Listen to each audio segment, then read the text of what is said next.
Most people believe mental clarity comes from thinking more reflection, more analysis, more effort to understand everything happening inside the mind.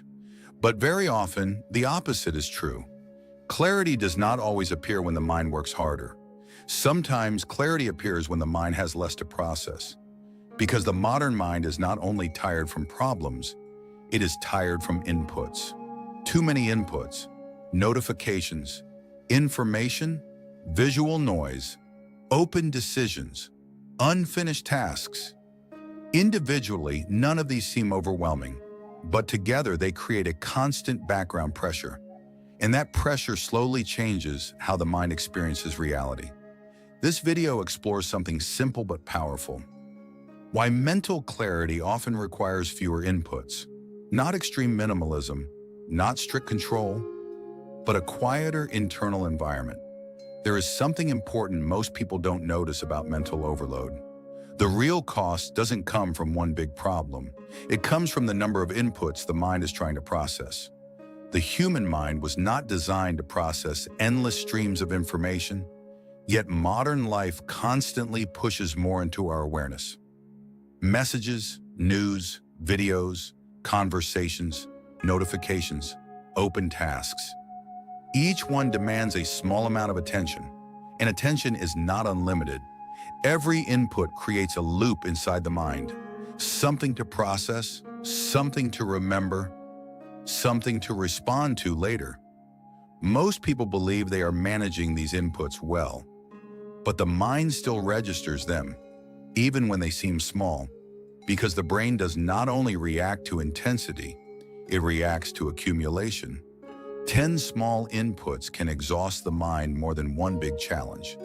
Not because they are dramatic, but because they remain open.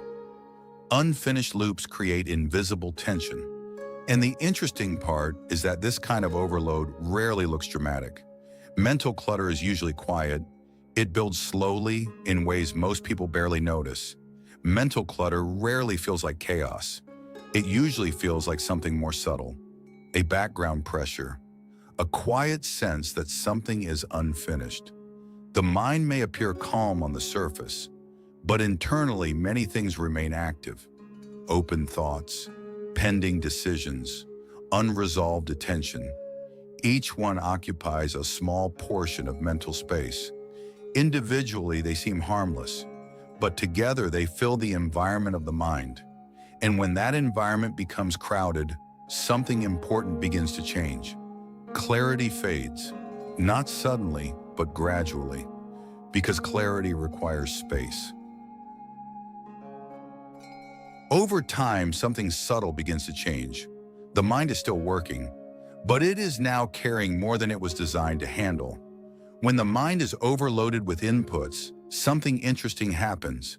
Attention becomes fragmented, focus becomes shorter, simple decisions begin to feel heavier. Not because the person has become less capable, but because the system is already processing too much. The mind begins operating in reaction mode, responding, adjusting, managing, trying to keep everything moving, but rarely resting. And when rest disappears, clarity becomes difficult to maintain.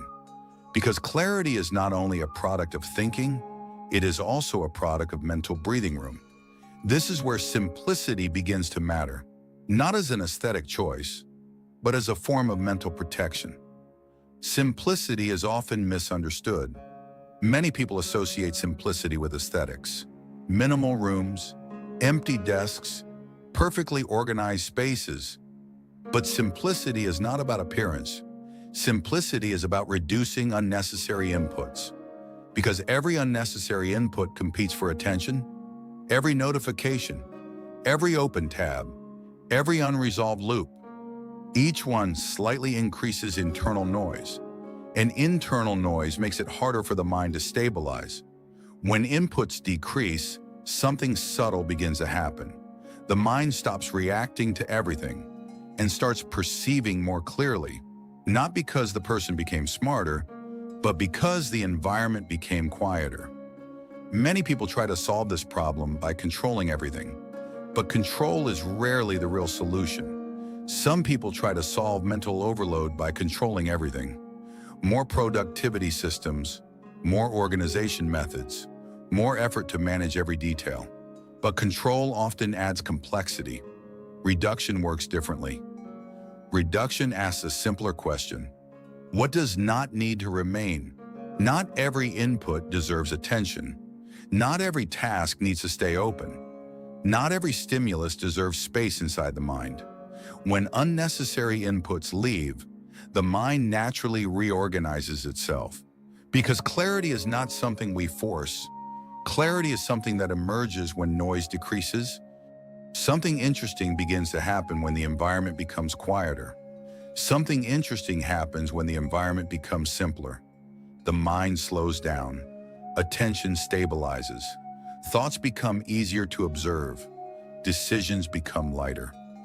Not because life suddenly becomes easier, but because the system is no longer overloaded. When the mind carries fewer inputs, it regains something many people have lost: internal quiet.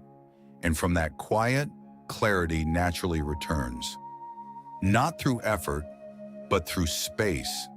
There is also another layer most people don't realize. There is another reason why too many inputs affect mental clarity. The brain naturally tracks unfinished things. Psychologists sometimes refer to this as the open loop effect. When something is not completed, the mind keeps a small portion of attention attached to it. An unfinished task, a message you still need to answer, a decision you postponed, a tab that remains open. Each one creates a subtle signal in the background of the mind. Individually, these signals are small, but when many of them accumulate, the brain begins holding dozens of unfinished loops at the same time. This creates constant cognitive tension, not dramatic tension, but quiet pressure, a subtle feeling that something still needs attention.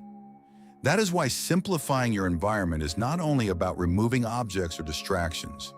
It is about closing unnecessary loops. Every closed loop frees a small amount of attention, and attention is the currency of clarity. And this leads to one of the most important principles about the mind. One of the most important things to understand about the mind is that attention is limited. It cannot expand infinitely. It can only move. When too many inputs compete for attention, the mind begins to divide itself. Part of the mind tries to focus. Another part tracks unfinished things. Another part responds to external stimuli. And slowly the system becomes fragmented, not broken, but scattered. When attention is scattered, clarity becomes difficult, because clarity requires stable attention. And stable attention only appears when the environment is not constantly pulling the mind in different directions. That is why reducing inputs can have such a powerful effect. When fewer things compete for attention, the mind no longer needs to divide itself. Attention stabilizes, and when attention stabilizes, perception becomes clearer. Not because the mind changed, but because it finally has enough space to function naturally. And when the mind is no longer overloaded, something simple begins to return. Perhaps clarity does not come from understanding more things. Perhaps it comes from carrying fewer open loops, fewer unnecessary inputs, fewer demands competing for attention. When the mind processes less noise, it does not become empty. It becomes clear, and clarity allows something important to return: presence. Because when the internal environment is quiet enough, the mind no longer needs to fight for stability. It simply finds it. Be prosperous from the inside out.